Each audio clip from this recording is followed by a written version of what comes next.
Rose Patterson gripped the edge of the stagecoach seat as it bounced over another rut in the dusty Texas road, her stomach churning with a mixture of nerves and shame that had become all too familiar during the 3-week journey to Llano. The letter crinkled in her pocket, the one she had written to Michael Norton in response to his advertisement for a bride, the one where she had carefully omitted the most important parts of her past. And now, as the wheels carried her closer to him, the weight of those omissions pressed down on her chest like a stone. The year was 1878, and Rose was 23 years old, traveling from St. Louis where she had left behind a life she desperately wanted to forget. She had worked in a saloon for 2 years, not as a bar girl or anything worse, but the association alone was enough to ruin a woman's reputation in polite society. Her parents had died of cholera when she was 19, leaving her with nothing but debts and a younger brother to feed. The saloon owner, a crude man named Wilkes, had offered her work washing glasses and serving drinks, and she had taken it because the alternative was starvation. Her brother Tommy had died the following winter of pneumonia, and Rose had been alone ever since, saving every penny she could until she saw Michael's advertisement in the newspaper. Rancher in Llano, Texas, seeking a respectable woman for marriage. Must be hardworking, honest, and ready for frontier life. The word respectable had made her heart sink, but desperation had won out over honesty. She had written back, describing herself as a seamstress, which was not entirely a lie since she had sewn her own dresses and mended clothes for extra money. She had mentioned her parents' deaths, but left out the circumstances that followed. Michael's response had been warm and genuine, describing his cattle ranch, his hopes for a family, his loneliness in the vast Texas landscape. His words had painted a picture of a good man, and that only made Rose's deception feel worse. The stagecoach lurched to a stop, and the driver called out that they had reached Llano. Rose took a shaky breath and smoothed down her best dress, a simple blue cotton that she had carefully pressed that morning. Through the dusty window, she could see a small frontier town with wooden buildings lining a main street, horses tied to hitching posts, and people going about their business under the hot afternoon sun. This was to be her new home, if Michael would still have her once he knew the truth. She climbed down from the stagecoach, her legs unsteady after hours of travel, and looked around for the man who had promised to meet her. The station was nothing more than a covered platform with a bench, but standing beside it was a tall figure in a dark hat. As he turned toward her, Rose felt her breath catch. Michael Norton was not what she had expected. His letters had been simple and direct, giving her the impression of a rough, weathered rancher. But the man walking toward her was younger than she had imagined, perhaps 27 or 28, with kind brown eyes and an open expression that immediately put her at ease even as it intensified her guilt. He was tall and lean, dressed in worn denim and a checked shirt, with dust on his boots that spoke of honest work. "Miss Patterson?" he asked, removing his hat to reveal dark hair that curled slightly at his collar. His voice was deep and gentle, with the slow drawl of Texas.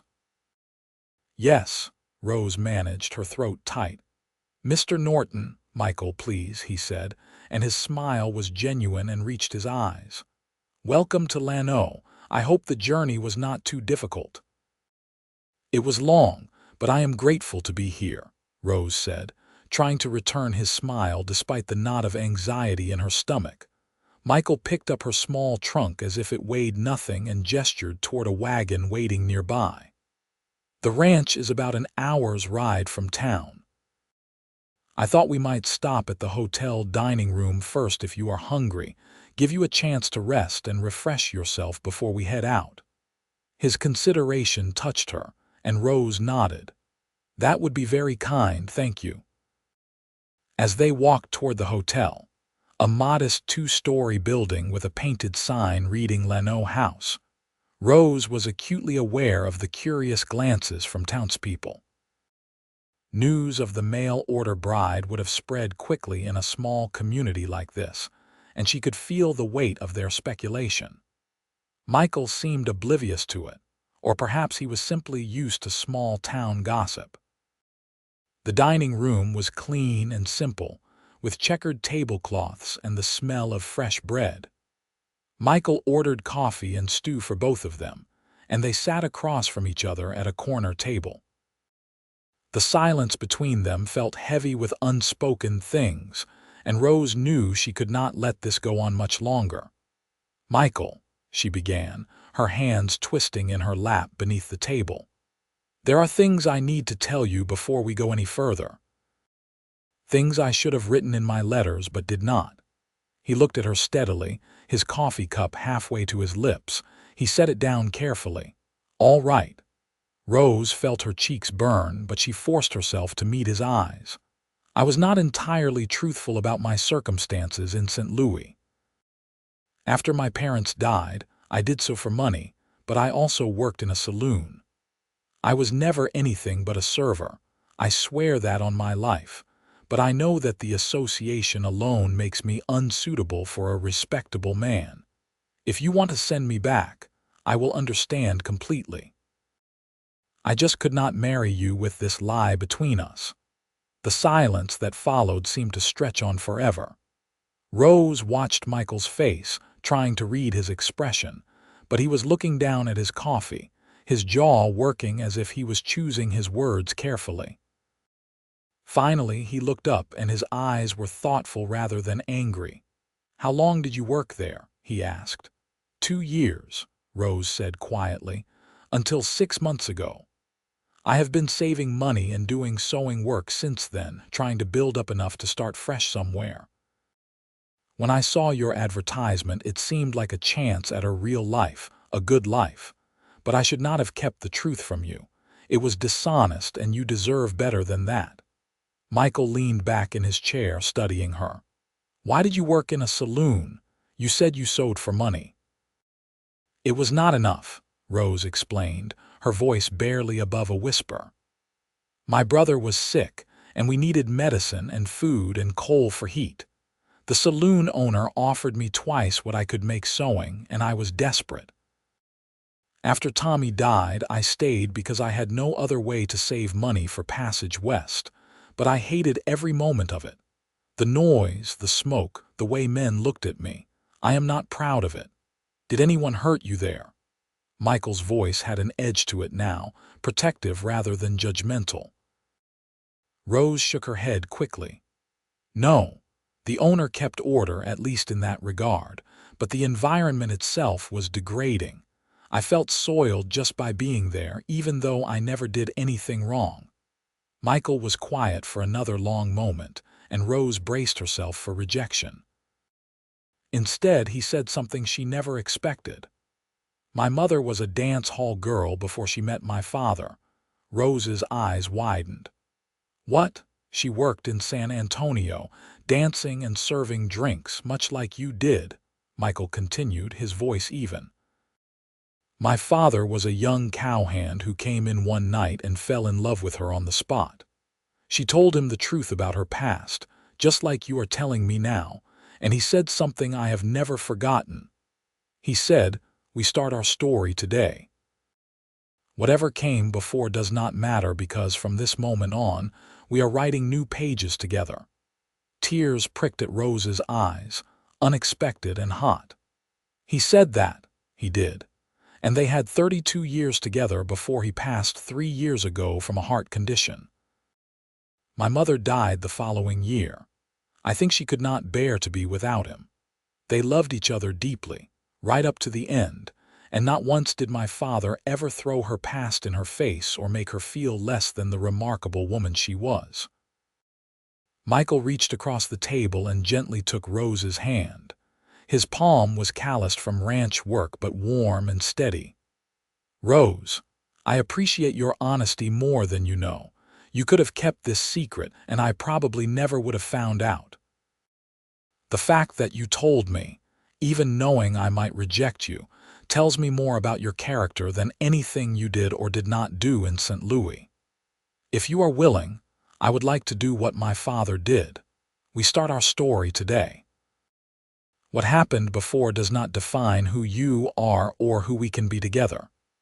Rose could not stop the tears from falling now, and she did not try. They were tears of relief, of gratitude, of a hope she had not dared to feel. You truly mean that? I do, Michael said firmly. I am not looking for a perfect woman with an unblemished past. I am looking for a partner, someone honest and hardworking who wants to build a life here. From everything you have told me and everything I see in you now, I believe you are that person. I want that more than anything, Rose said, her voice shaking with emotion. I want a fresh start, a chance to leave all that behind and be someone different, someone better. You do not need to be someone different, Michael said gently. You just need to be yourself. The woman who survived hardship and did what she had to do to take care of her brother. The woman who saved money and had the courage to travel across the country for a new beginning. The woman who values honesty enough to risk everything to tell the truth. That is who I want as my wife if you will still have me. Yes, Rose said without hesitation. Yes, I will. They finished their meal in a much lighter atmosphere, and Michael told her about the ranch. He had 500 acres of grazing land, a herd of about 200 cattle, and a small but sturdy house that he had built himself with the help of neighboring ranchers. He raised cattle for the market, selling them twice a year at drives to San Antonio. It was hard work, he admitted, especially doing it alone, but it was honest and the land was good. I hope you will not mind the isolation, he said as they walked back to the wagon. The nearest neighbor is about 5 miles away, the Henderson family. They are good people. Tom Henderson helped me build the house, and his wife Clara has been after me for years to find a wife so she would have another woman to talk to out here. I do not mind isolation, Rose assured him. After the noise and crowds of St. Louis, some peace and quiet sounds wonderful. The ride out to the ranch gave Rose her first real look at Texas. The landscape was different from anything she had known in Missouri, more open and wild, with rolling hills covered in grass and scattered oak trees. The sky seemed bigger here, stretching endlessly in all directions, and the air smelled of dust and grass and something else she could not quite name. Freedom, perhaps. Michael pointed out landmarks as they rode. A creek where cattle came to drink, a rocky outcropping where he had once seen a mountain lion, the boundary line of his property marked by a fence he had spent 2 months building. He talked easily about the land and his plans, and Rose found herself relaxing, letting herself imagine a future here. The house came into view as the sun was beginning to lower in the western sky, painting everything in golden light. It was a simple structure, wood frame with a stone chimney, but it looked solid and well built. There was a barn nearby, a chicken coop, and a small vegetable garden that looked somewhat neglected. I am afraid the garden has suffered from lack of attention, Michael said, sounding sheepish. I am better with cattle than vegetables. I can tend a garden, Rose said, already planning how she might organize it. Inside, the house was sparse but clean. There was a main room with a stone fireplace, a kitchen area with a wood stove, a table with 2 chairs, and 2 smaller rooms leading off the main space. Michael showed her around, pointing out the bedroom and the smaller room he used for storage. I have been sleeping out here by the fire most nights, he admitted, gesturing to a bedroll near the hearth. I thought you might want the bedroom, at least until we are married proper.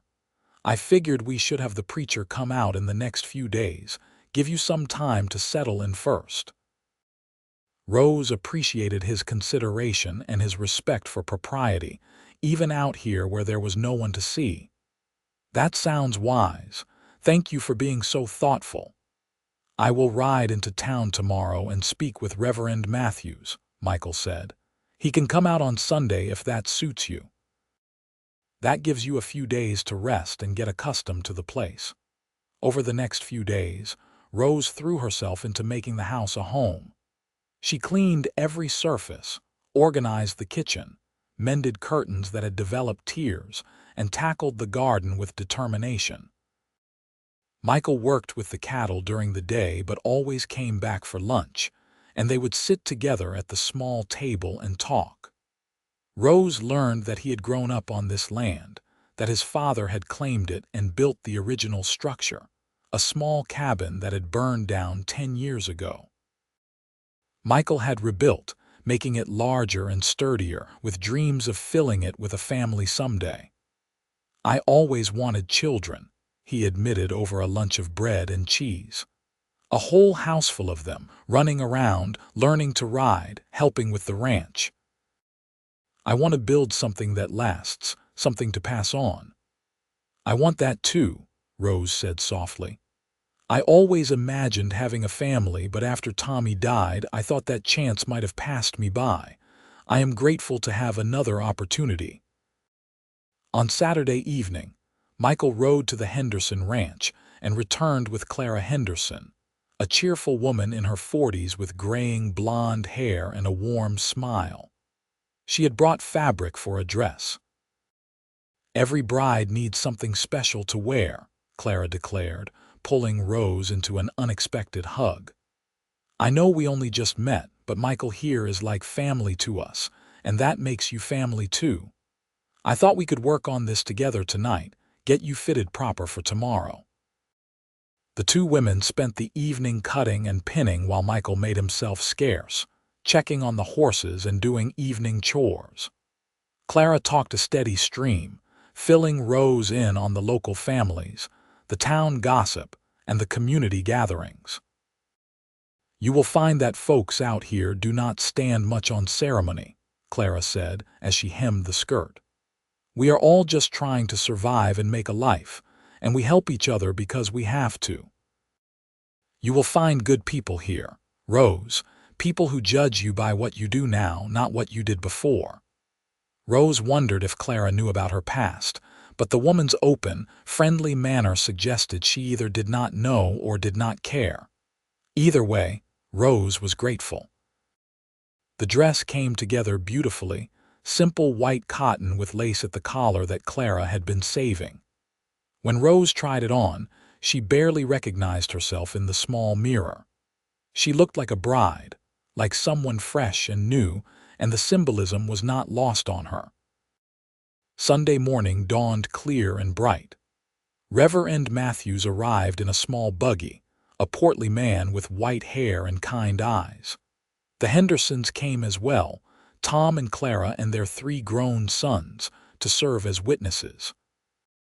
They gathered in front of the house, under the spreading branches of an oak tree, and the ceremony was simple and heartfelt.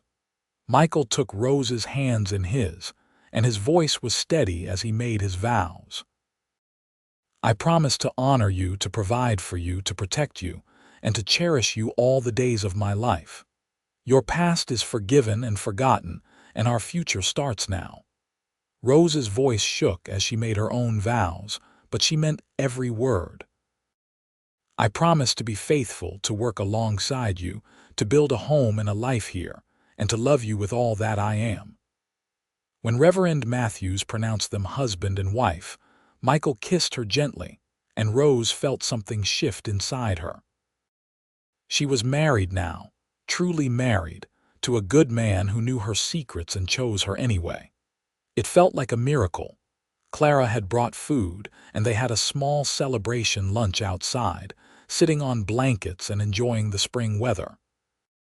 The Henderson boys were polite and teased Michael good-naturedly about finally finding someone to put up with him. Tom Henderson raised a toast to the couple's happiness, and everyone ate and laughed and celebrated. As the afternoon waned and their guests prepared to leave, Clara pulled Rose aside. "You have found a good man," she said quietly. "Michael has been alone too long, carrying all this by himself. I am glad he has you now. And if you ever need anything, if you ever want company or help or just someone to talk to, you come find me, you hear? It can get lonely out here, and women need other women." "Thank you," Rose said, hugging her new friend. "I will." When everyone had gone and the sun was setting, Rose and Michael stood together outside the house, watching the sky turn brilliant shades of orange and pink. Michael's arm was around her shoulders and Rose leaned into his warmth. "Nervous?" he asked gently. "A little," Rose admitted, "but happy. Happier than I have been in a very long time." "Me too," Michael said. He turned her to face him, his hands gentle on her shoulders. "Rose, I want you to know that we can take this as slow as you need. I know we are married now, but if you need time, I understand." Rose appreciated his consideration, but she shook her head. "I do not need time. I need a new beginning, a real marriage, a real life. I am ready for all of it."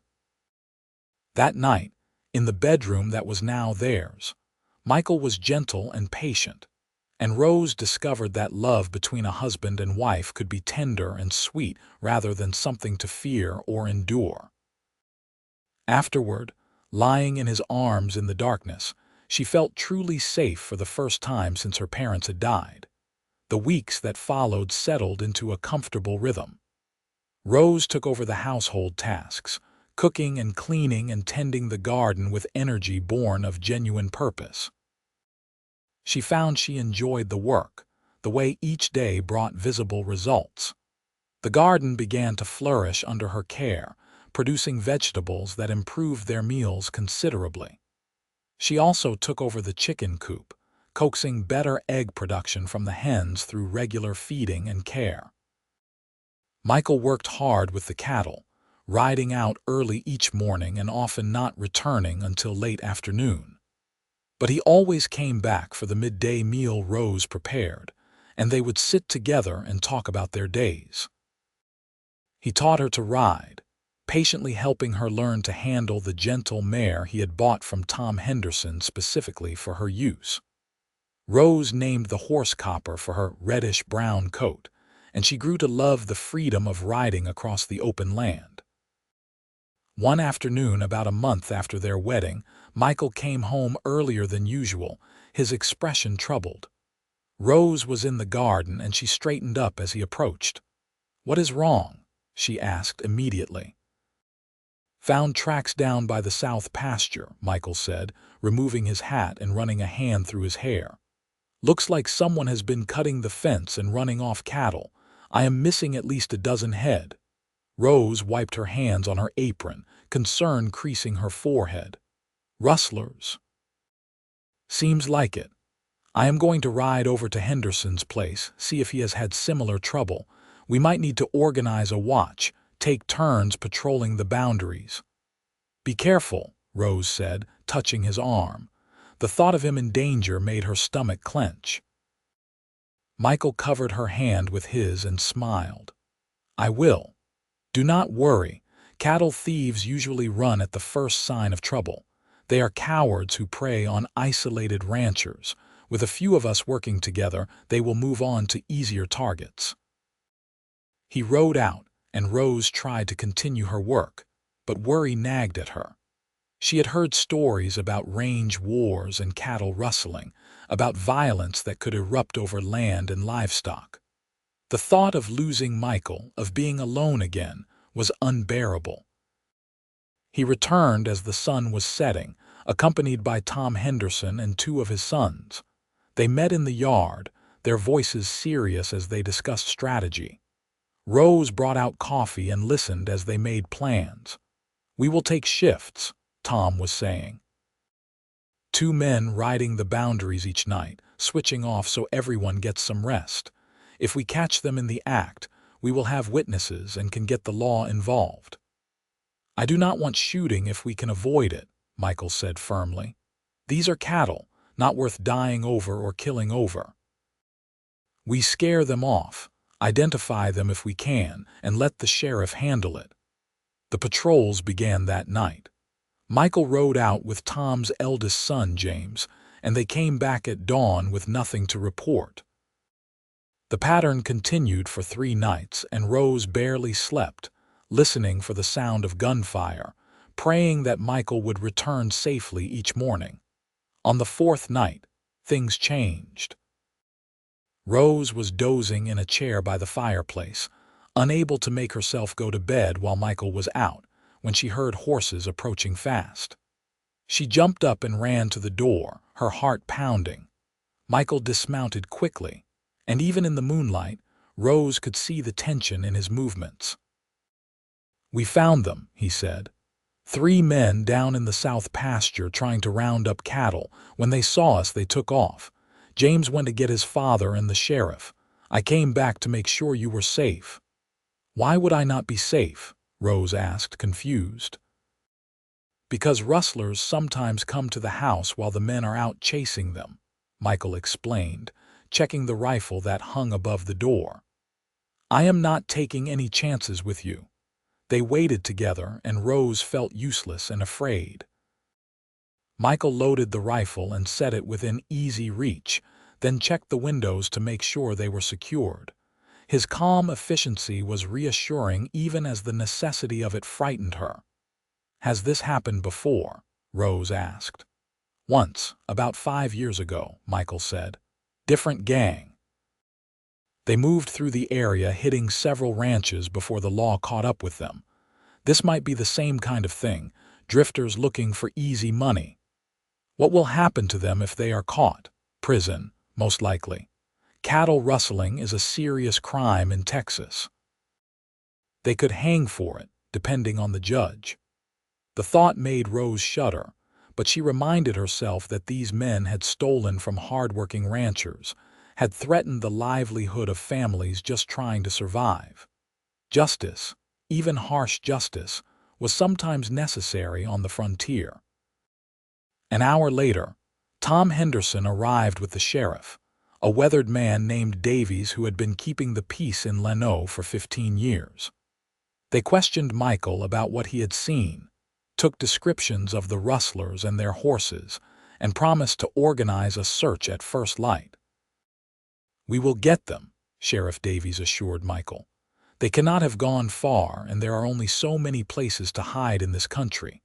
You did the right thing coming back here instead of pursuing them alone."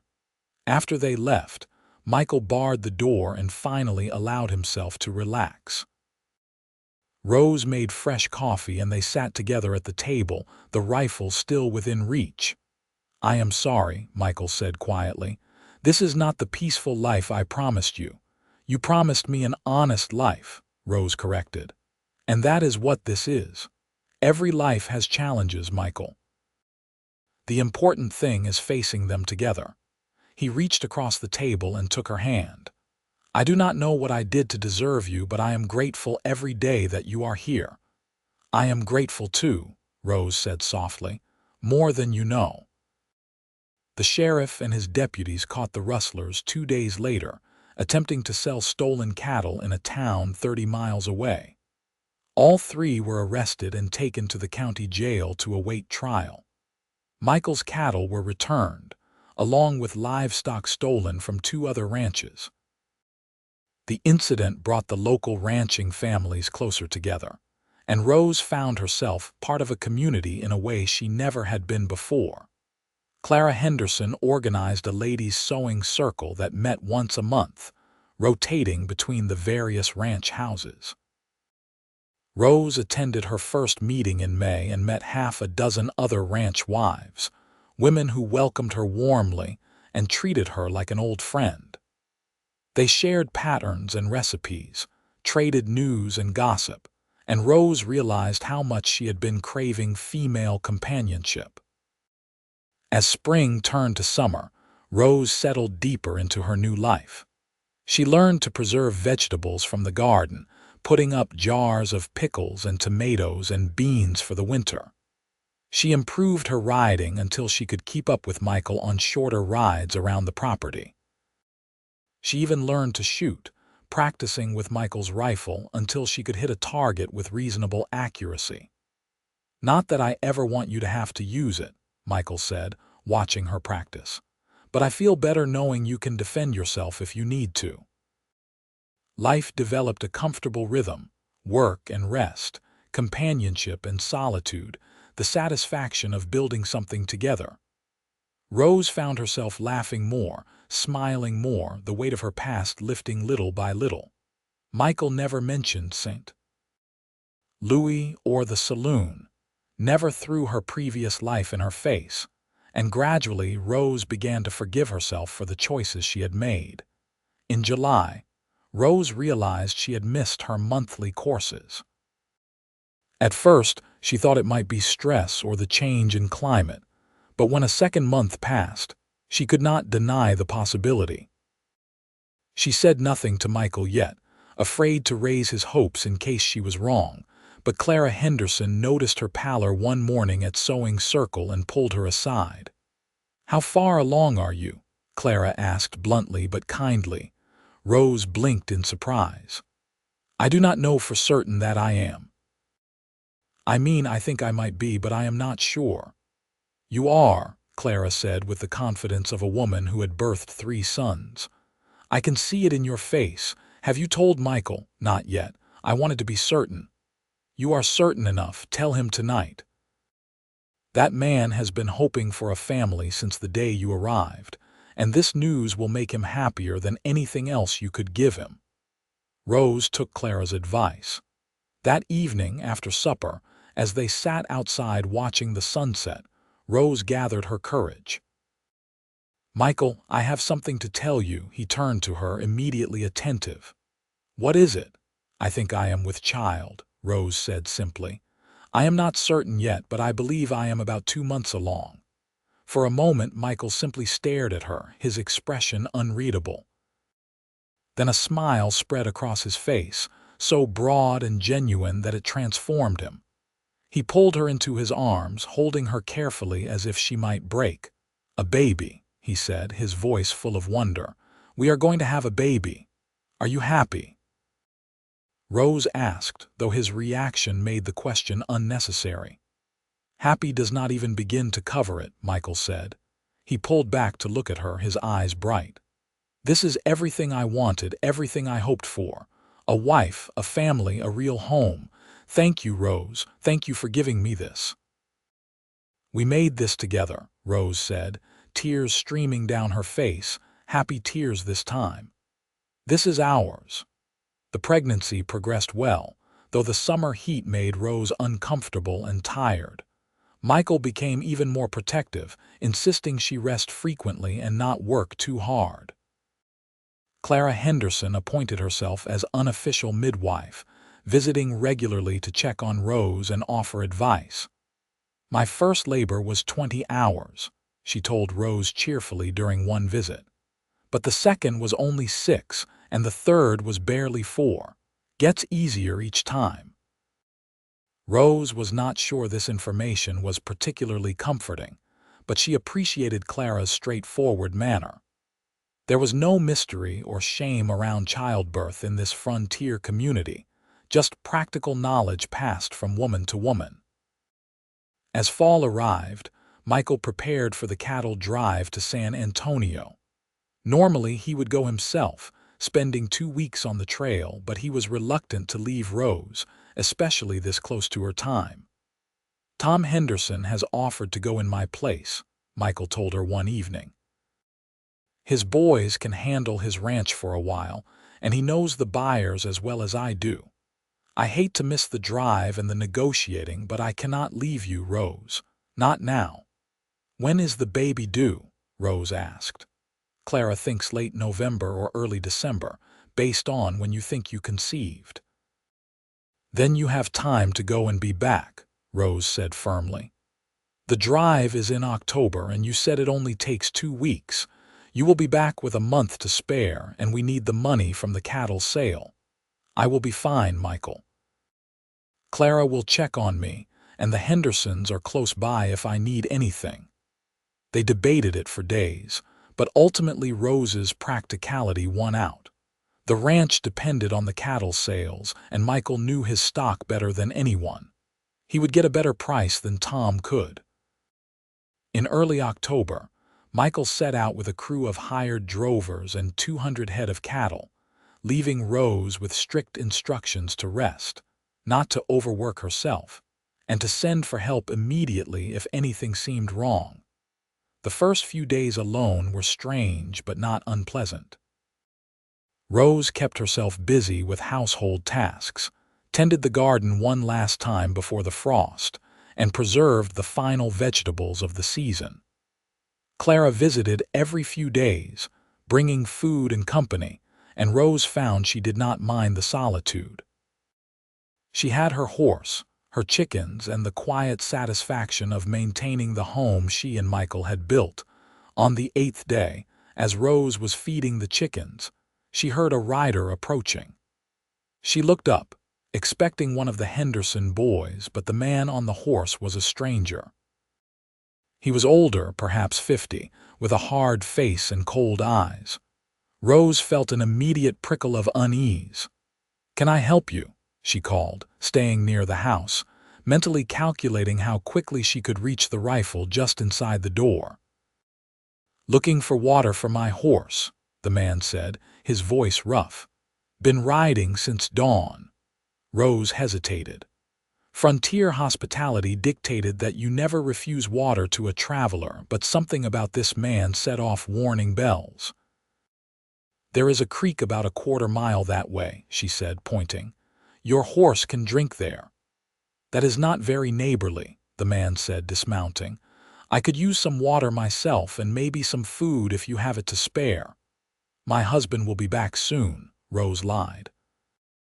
"You should move along." The man's smile was unpleasant.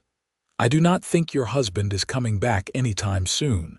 I saw the cattle drive heading south last week, and you are out here all alone." Rose turned and ran for the house. She made it through the door and grabbed the rifle, but the man was right behind her. He shoved the door open hard, knocking her off balance, and grabbed the rifle before she could aim it. "Now that was not smart," he said, pointing the rifle at her. "You should have just offered me some food and water like a good little lady." Rose backed away, her heart pounding, her hand instinctively going to her swollen belly. "Take whatever you want and leave," she said, trying to keep her voice steady. "I have a little money in the bureau. Take it and go." "I want more than money," the man said, his eyes traveling over her in a way that made Rose's skin crawl.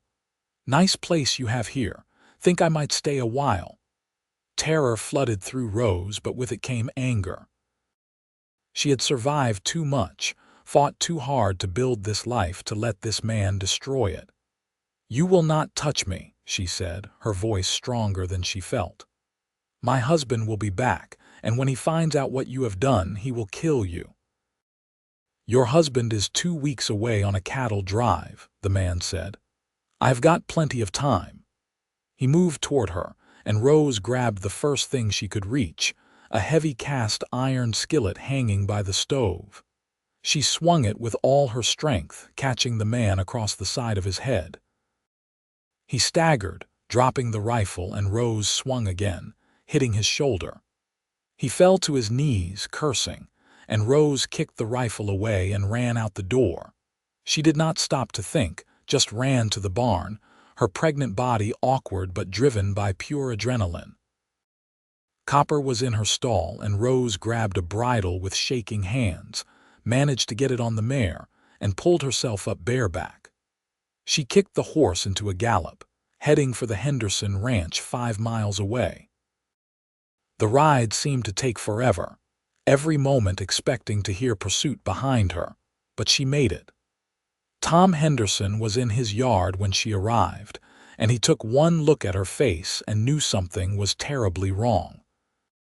"Stranger at the house," Rose gasped out, sliding off the horse and nearly collapsing. Tom caught her. "He attacked me. I hit him and ran. I do not know if he is still there." Tom's face hardened. He called for his sons, and within minutes all 3 young men were armed and mounted. "Clara!" Tom shouted. "Come see to Rose. We are heading to the Norton place." Clara emerged from the house and took Rose inside, settling her in a chair and bringing her water. "Are you hurt? Did he touch you? Is the baby all right?" "I am not hurt," Rose said, her hands shaking so hard she could barely hold the glass. "I hit him with a skillet and ran. Clara, I was so scared." "You did exactly right," Clara said firmly, kneeling beside her and taking her hands. "You protected yourself and your baby, and you got help. You are safe now." The men returned an hour later. The stranger was gone, had taken some food and money and ridden off, but Tom and his sons had tracked him for several miles and gotten a good look at him and his horse. They sent word to Sheriff Davies, who promised to put out notices to neighboring towns. "You cannot stay at the ranch alone," Tom said to Rose. "Not until Michael is back. You will stay here with us." Rose wanted to argue, wanted to insist she could handle herself, but the truth was she was still shaking, still terrified. She nodded gratefully. "Thank you. I will earn my keep. I can help Clara with the work." "You will do no such thing," Clara said. "You will rest and take care of that baby. That is work enough." Rose stayed with the Hendersons for the next week, sleeping in their spare room and trying to calm her nerves. She kept replaying the attack in her mind, wondering what would have happened if she had not reacted quickly enough, if she had not grabbed that skillet. The thought made her physically ill. When Michael returned from the cattle drive, successful and carrying a good sum of money from the sales, he rode straight to the Henderson ranch, having been met on the road by one of Tom's sons with the news. He burst into the house wild-eyed and found Rose sitting in the kitchen with Clara, shelling peas. "Rose," he said, and she had never heard such raw emotion in his voice. She stood, and he crossed the room in 3 strides and pulled her into his arms, holding her so tightly she could barely breathe. "I am all right," she said against his chest. "We are both all right." "Tom told me what happened," Michael said, his voice rough. "If I had been here, if I could have protected you, you could not have known," Rose interrupted. "And I did protect myself. I fought back and I got away, and I am fine. We are fine." Michael pulled back to look at her, his hands framing her face. "I am so sorry. I should never have left you alone." "We needed the money from the cattle sale," Rose said practically. "We could not have known this would happen. It is over now, Michael. The man is long gone and the sheriff is looking for him. Let it be over." But it was not quite over. 3 days after Michael brought Rose home, Sheriff Davies arrived with news. The stranger had been caught trying to rob a store in a town 50 miles away. He was in custody, and there would be a trial. Rose would need to testify about the attack. The trial was held in Llano 2 weeks later, in a small courthouse that served the county. Rose had to tell her story in front of a room full of strangers, had to describe how the man had forced his way into her home and threatened her. It was humiliating and frightening, but Michael sat beside her the entire time, his presence solid and reassuring. The man, whose name was revealed to be Chet Walker, had a long history of crimes in other territories. The evidence against him was overwhelming, including items stolen from the Norton ranch found in his possession. The jury deliberated for less than an hour before finding him guilty. The judge sentenced him to 15 years in prison, and Rose felt a weight lift from her shoulders. He could not hurt her or anyone else for a long time. As they left the courthouse, Michael took her hand. "It is over now," he said quietly. "Really over. We can move forward." Rose nodded, but she knew it would take time for the fear to completely fade. For now, it was enough that justice had been served and she was safe. November arrived with cooler weather and the first hints of winter. Rose grew large and uncomfortable, and Michael hovered nervously, driving her to distraction with his constant worry. Finally, Clara took pity on him and invited him to help Tom and his sons with a barn raising, giving Rose a few hours of peace. On November 28th, Rose's labor began in the early morning hours.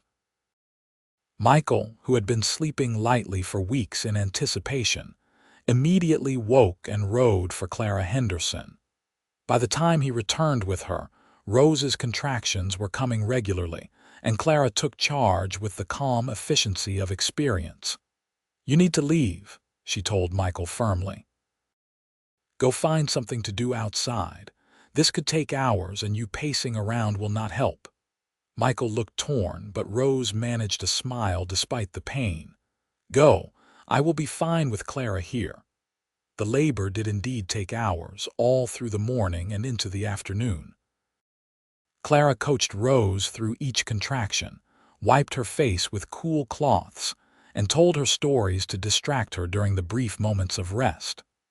Rose had never experienced pain like this, wave after wave of it, but she focused on the end result, on the baby she would hold when this was over.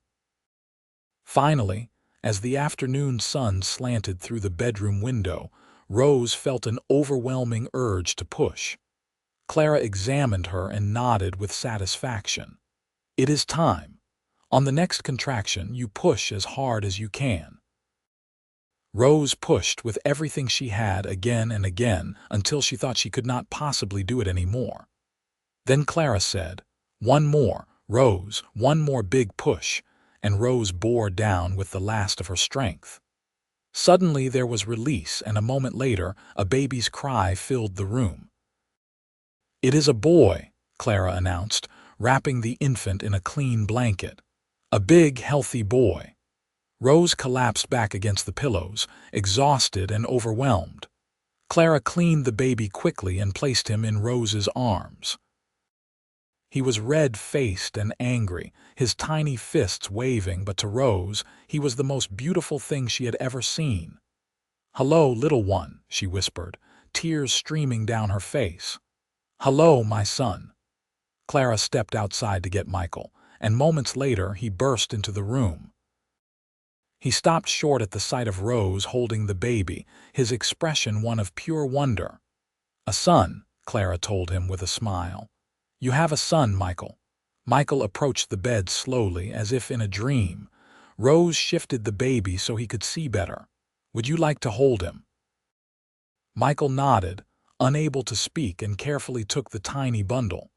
He looked down at his son's face, at the dark hair and scrunched features, and Rose watched his eyes fill with tears. "He is perfect," Michael finally managed. "Thank you, Rose. Thank you for this gift." They named him Matthew Norton, after Michael's father. Matthew was a good baby, fussy at times but generally content, and Rose threw herself into motherhood with the same determination she brought to everything else. Michael was a devoted father, often taking the baby from Rose so she could rest, walking the floor with Matthew when he cried at night, making silly faces to coax out smiles. Winter passed in a blur of feeding and changing and sleepless nights, but Rose had never been happier. This was what she had dreamed of during those long nights in St. Louis, a family of her own, a home filled with love. The shame of her past had faded to almost nothing, buried under the weight of daily joys and small triumphs. Spring brought new life to the ranch, calves being born and the garden needing planting. Rose worked with Matthew tied to her back in a sling Clara had made, managing to care for him and keep up with her tasks. Michael expanded the herd, buying more cattle with the money from the previous year's successful sale, and the ranch began to truly prosper. On a warm day in May, almost exactly 2 years after Rose had first arrived in Llano, she and Michael sat on the porch watching Matthew toddle around the yard, chasing chickens and laughing with delight. The little boy had his father's dark hair and his mother's determination, already showing signs of being headstrong and curious. "You ever think about St. Louis?" Michael asked, surprising Rose with the question. He had not mentioned her former life in so long that she had almost forgotten he knew about it. Rose considered the question carefully. "Sometimes," she admitted, "but not with sadness or longing, more like remembering a story I once heard about someone else. That life, that person I was then, it feels so far away now, so separate from who I am here." "You are remarkable," Michael said, taking her hand. "The way you have built this life, the way you take care of Matthew and the house and the garden, the way you faced down that man and protected yourself and our son. I am in awe of you, Rose Norton." "I could not have done any of it without you," Rose said truthfully. "You gave me a chance when I did not deserve one. You looked past my mistakes and saw who I could be. Everything good in my life now exists because you said we would start our story that day, and you meant it." Michael leaned over and kissed her, sweet and lingering. "Best decision I ever made," he said. "Placing that advertisement, finding you, bringing you here. I thank God for you every single day." Matthew chose that moment to fall down in his pursuit of a particularly elusive chicken, and both parents rushed to pick him up. He was fine, more startled than hurt, and Rose comforted him while Michael dusted him off. As they settled back on the porch with Matthew between them, Rose felt a wave of contentment so strong it almost hurt. This was happiness, she thought. This simple moment, her husband beside her son in her arms, the ranch spread out around them. This was what she had been searching for without knowing it, what she had hoped for but never dared to believe she would find. And Michael had given it to her, not just the opportunity but the space to become the person she was meant to be. Over the next few years, the Norton family continued to grow and thrive. Rose gave birth to a daughter in the spring of 1881, a tiny thing with blonde hair and blue eyes that they named Ruth. Matthew was initially suspicious of the new baby, but quickly became protective of his little sister. Michael built an addition onto the house, adding 2 more bedrooms to accommodate their growing family. The ranch prospered as well, Michael's hard work and good judgment paying off in steady growth. They hired a young man named Sam to help with the cattle, and Rose took on a girl from town, Emily, to help with the housework and the children. The extra help meant Rose had more time to spend with the community, and she became an active member of the church and the sewing circle, no longer the outsider but a respected member of Llano society. In the summer of 1883, Rose discovered she was expecting again. This pregnancy was harder than the previous 2, and Clara advised her to rest more and work less. Michael was increasingly worried, but Rose reassured him she was fine, just older now and carrying this baby differently. Their 3rd child, a boy they named Martin, arrived in February of 1884 after a long and difficult labor. Rose was exhausted but healthy, and the baby, though small, was strong. Michael held his new son and looked at Rose with such love and gratitude that she felt her heart might burst. "3 children," he said wonderingly. "We have 3 beautiful children, Rose. Our family is complete." Rose smiled, though she was too tired to do much more than that. "It is more than I ever dared to dream," she whispered. "More than I ever thought I would have." The years that followed were full of the ordinary chaos of raising children on a frontier ranch. Matthew grew into a serious boy who loved the cattle and followed his father everywhere. Ruth was bright and curious, always asking questions and getting into mischief. Martin was quieter, more thoughtful, content to sit and observe the world around him. Rose taught all 3 children to read and write, using books borrowed from the small library that had been established in Llano. Michael taught them to ride and to care for the animals, to respect the land and work hard. Together, they instilled values of honesty, kindness, and perseverance. When Matthew was 10, Ruth 8, and Martin 6, Rose and Michael celebrated their 10th wedding anniversary. The Hendersons organized a party, inviting all the neighboring families, and nearly 40 people gathered at the Norton Ranch for a day of food and music and celebration. As Rose looked around at the crowd, at the friends they had made and the community they were part of, she marveled at how much her life had changed.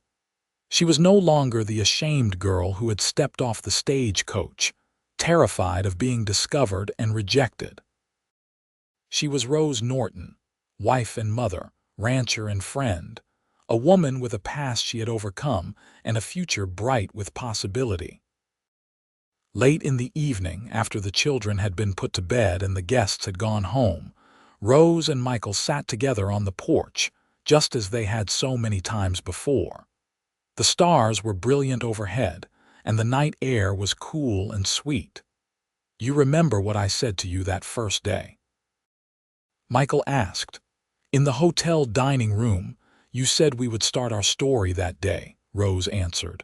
"That what came before did not matter." "I meant every word," Michael said, "and I would say it again 100 times over. Our story, Rose, the one we have written together, it is better than anything I could have imagined. You have made me happier than I ever thought possible." Rose leaned her head against his shoulder, feeling the solid warmth of him, the steady beat of his heart. "I love you," she said simply.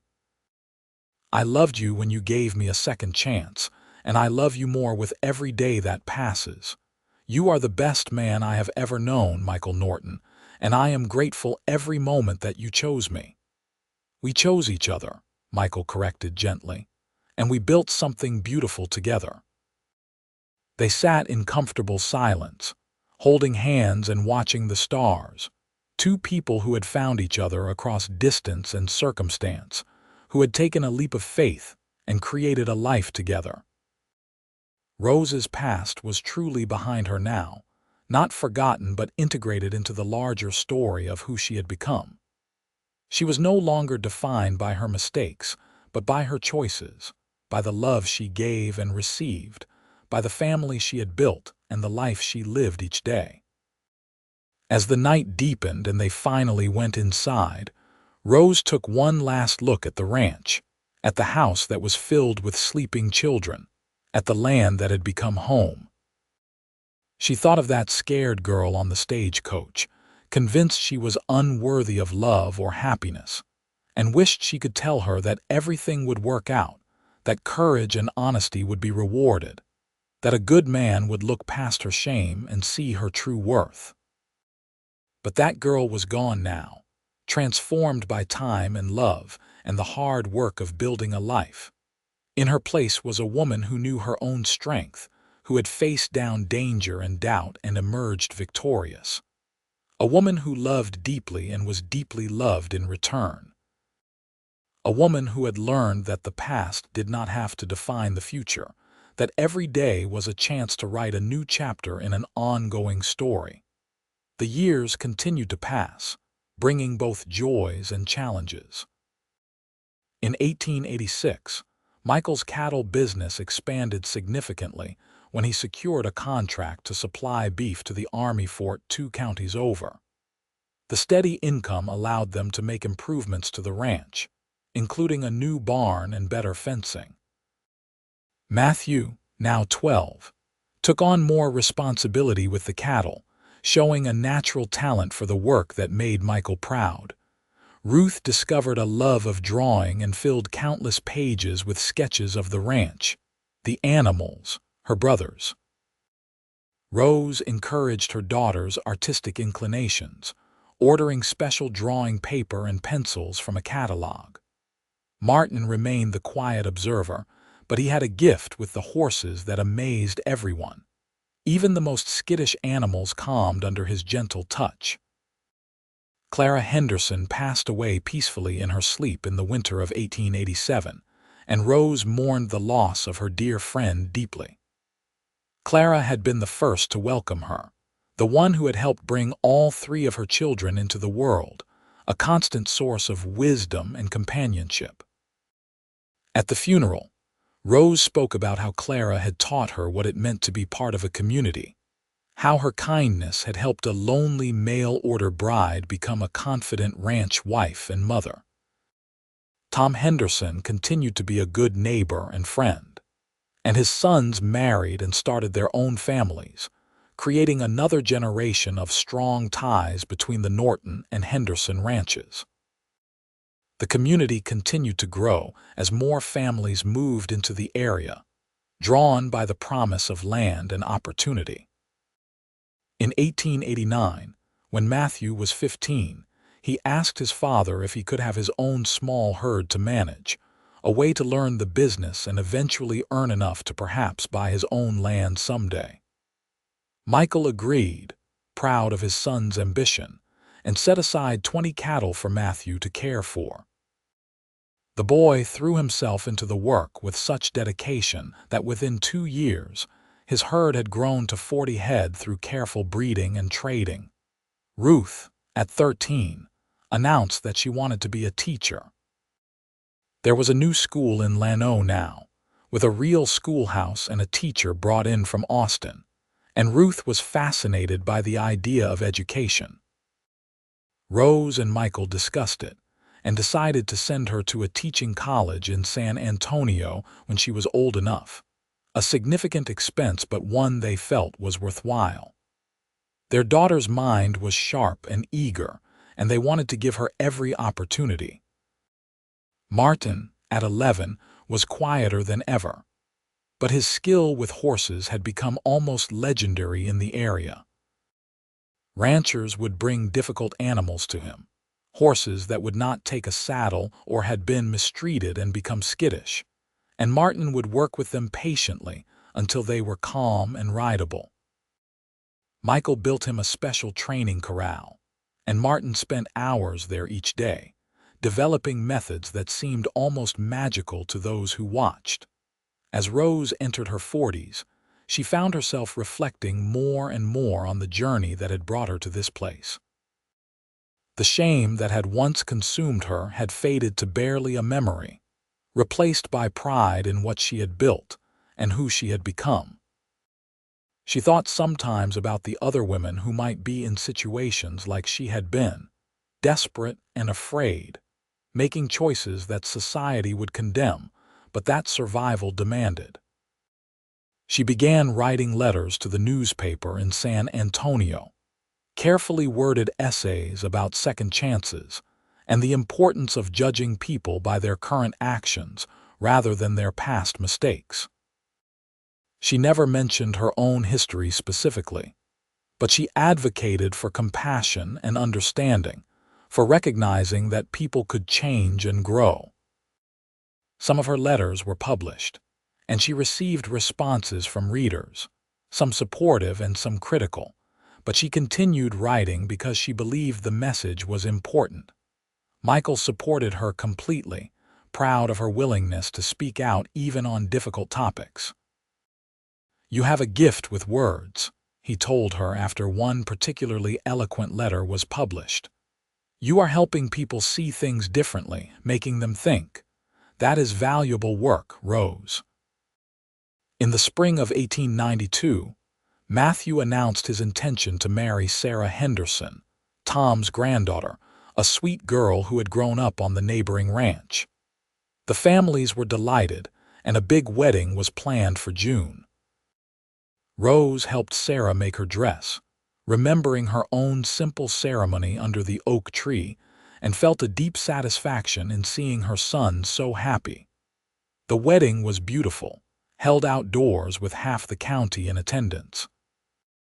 As Rose watched Matthew and Sarah exchange vows, she caught Michael's eye and saw her own emotions reflected there, joy and pride, and a touch of bittersweet sadness that their firstborn was starting his own family now. But mostly joy. Matthew and Sarah built a small house on the edge of the Norton property, and Matthew continued to work the ranch alongside his father. Within a year, Rose became a grandmother, delighted by the arrival of a baby girl named Clara, after Clara Henderson. Holding her granddaughter, Rose marveled at the continuation of life, at how the family tree kept branching and growing. Ruth left for teaching college in San Antonio in the fall of 1893, and Rose missed her daughter terribly, but knew it was the right choice. Ruth wrote long letters describing her studies and her life in the city, and Rose wrote back with news from home. After 2 years, Ruth graduated with honors and accepted a position teaching at the new school in Llano, wanting to be near her family while pursuing her passion for education. Martin, at 17, was courted by several families who wanted him to train their horses professionally, but he was in no hurry to leave the ranch. He was content with his animals and his work, and Michael respected his son's quiet contentment, so different from Matthew's ambition or Ruth's intellectual curiosity, but equally valid. As the century drew to a close, Michael and Rose found themselves with a ranch that had grown to over 1,000 acres and a herd of 500 cattle. They employed several ranch hands and had become prosperous by frontier standards, but wealth had not changed them fundamentally. They still worked hard, still valued honesty and community, still treated everyone with respect regardless of their station. On a warm evening in June of 1899, Michael and Rose celebrated their 21st wedding anniversary quietly, just the two of them on the porch. Martin was in the barn working with a new horse, Matthew and Sarah were at their own home with their 2 children, and Ruth was in town at a teachers' meeting. 21 years, Michael said, shaking his head in wonder. Where did the time go? Into living, Rose answered, her hand in his. Into building and loving and raising our children, into creating this life together. Do you ever regret it? Michael asked. Answering my advertisement, coming all this way, taking a chance on a stranger. Rose looked at him in surprise. Regret it? Michael, it is the best decision I ever made. You gave me everything, a home, a family, a purpose, love beyond measure. How could I regret any of that? I just want you to be happy, Michael said. I want to know that you have had the life you wanted. I have had more than I wanted, Rose said firmly. I've had more than I ever dared to dream possible. You kept your promise, Michael. We started our story that day in the hotel dining room, and every chapter since then has been better than the last. I love you more now than I did when we married, and I will love you more tomorrow than I do today. That is what 21 years together has taught me, that real love grows deeper with time.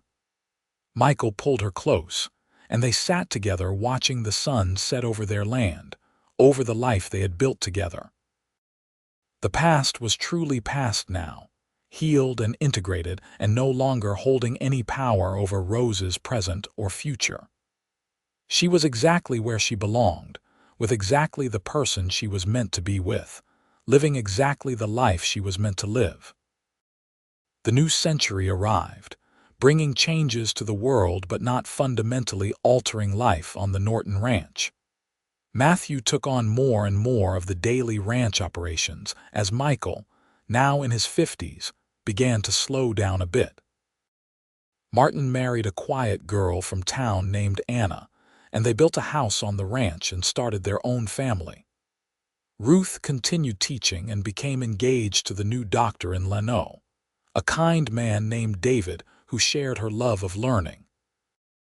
Rose, now in her mid-40s, remained active in the community, her letters to the newspaper having evolved into a regular column about life on the frontier. She wrote about practical matters like preserving food and caring for sick animals, but also about deeper things, about building strong marriages and raising good children, about forgiveness and second chances. Her column was widely read, and she received letters from across Texas thanking her for her wisdom and honesty. In the spring of 1903, Rose and Michael became great-grandparents when Matthew and Sarah's daughter Clara had a son.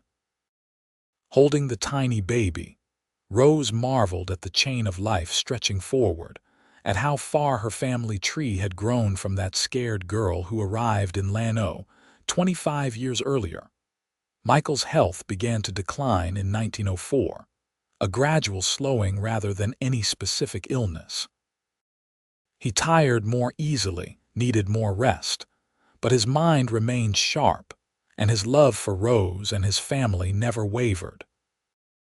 Rose cared for him tenderly, just as he had cared for her through 3 pregnancies and various illnesses over the years, and they spent long hours together talking about their life, their children, their memories. "I have no regrets," Michael told her one evening as they sat together, his head resting against her shoulder. "Not a single one. Every choice I made that led me to you, every moment we have shared, I would do it all again exactly the same way." "So would I," Rose said softly, her fingers running through his gray hair.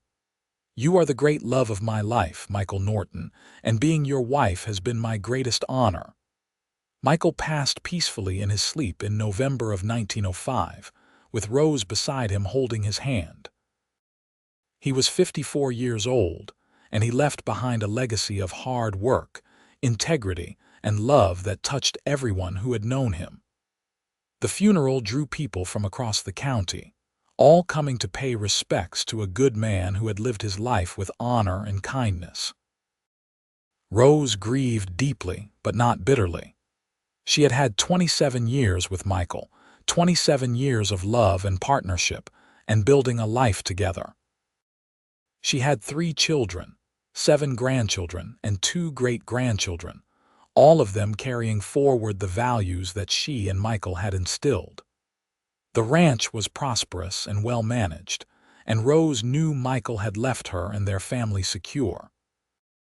She continued to live on the ranch, though Matthew and Sarah insisted she move into their house so they could care for her.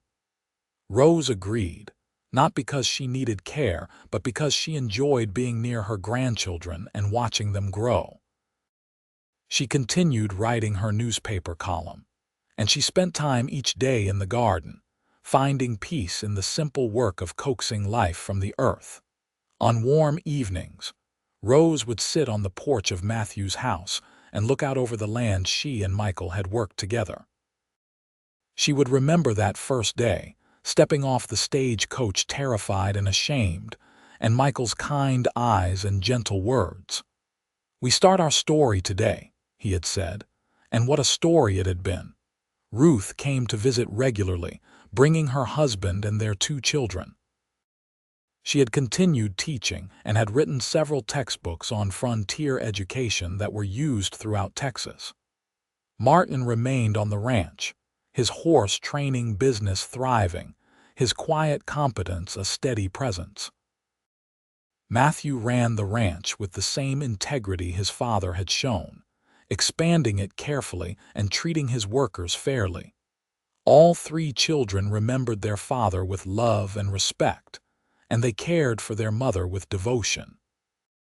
Rose was surrounded by family, by the fruits of the life she and Michael had built, and she felt blessed beyond measure. In the spring of 1908, Rose celebrated her 53rd birthday surrounded by children, grandchildren, and great-grandchildren. As she looked at the faces gathered around her, she thought about how far she had come from that desperate girl in St. Louis. She had been given a second chance by a good man who saw past her mistakes to her potential, and she had seized that chance with both hands and built something beautiful. The shame that had once defined her was gone completely now, replaced by a quiet pride in a life well lived. She had loved deeply and been deeply loved. She had raised good children who were raising good children of their own. She had contributed to her community and used her voice to advocate for compassion and understanding. She had lived honestly and worked hard and treated people with kindness. As the sun set on her birthday celebration, Rose sat alone for a moment on the porch, looking out at the land that had become home. She thought of Michael, gone these 3 years but still present in everything around her, in the house he had built, and the family they had created, and the values they had shared. She felt his presence like a warm hand on her shoulder, and she smiled. "We did it, my love," she whispered to the evening air. "We started our story that day, and what a beautiful story it turned out to be. Thank you for giving me the chance to write it with you." The years continued to pass peacefully. Rose lived to see all of her grandchildren grown, several of them married with children of their own.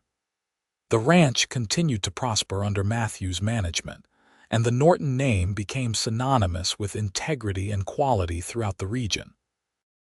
Ruth's textbooks were used in schools across multiple states, and Martin's horse training methods were adopted by ranchers far and wide. Rose passed away quietly in her sleep in the spring of 1915, at the age of 60, surrounded by the family she had helped create.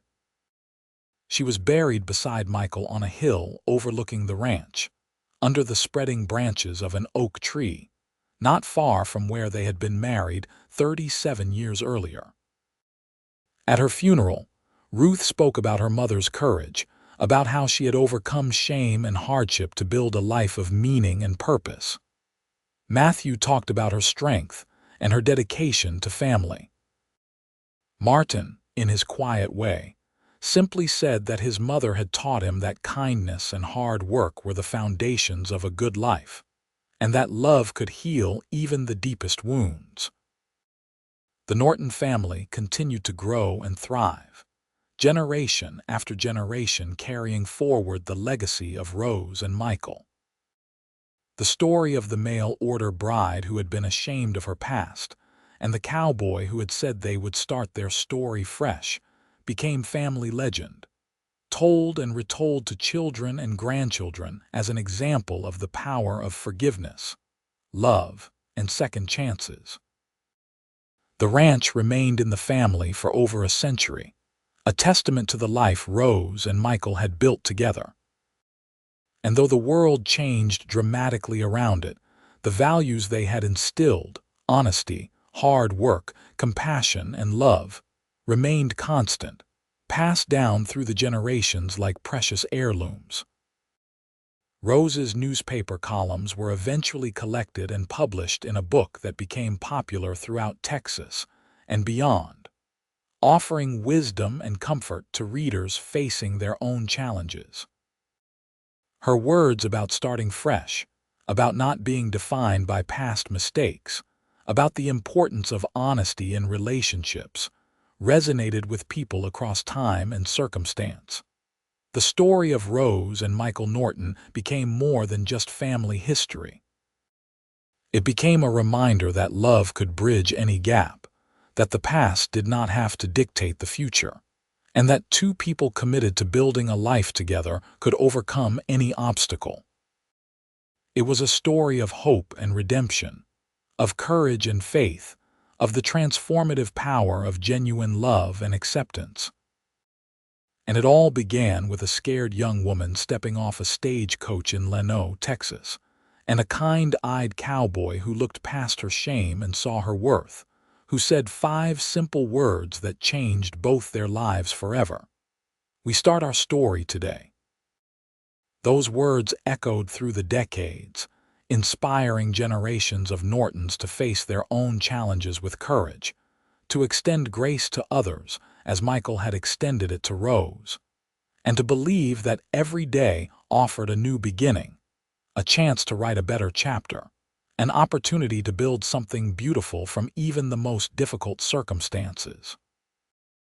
The legacy of Rose and Michael Norton was not measured in acres or cattle or wealth, though they had achieved a measure of all those things. It was measured in love given and received, in children raised with strong values, in a community made better by their presence, in lives touched by their example. It was measured in the courage of a woman who refused to let her past define her, and the wisdom of a man who understood that everyone deserves a second chance. Their story, which began with shame and fear, ended with love and legacy, proving that the power of redemption and grace could transform lives and echo through generations. And in the hearts of their descendants, in the values they lived and passed on, Rose and Michael Norton's love story continued, a testament to the enduring truth that love, real love, sees past imperfections to the beauty within, and that every day offers a chance to start again, to write a new story, to build a better future. The oak tree under which they were married and beneath which they were buried grew tall and strong, its branches spreading wide to offer shade and shelter, much like the love Rose and Michael had shared with each other and with everyone whose lives they touched. And when their great-great-grandchildren played beneath those branches, they were playing in the shadow of a love story that had stood the test of time, a reminder that the best stories are not those without struggle, but those where love triumphs over every obstacle, where grace overcomes shame, and where two people choosing each other every day can create something that lasts forever.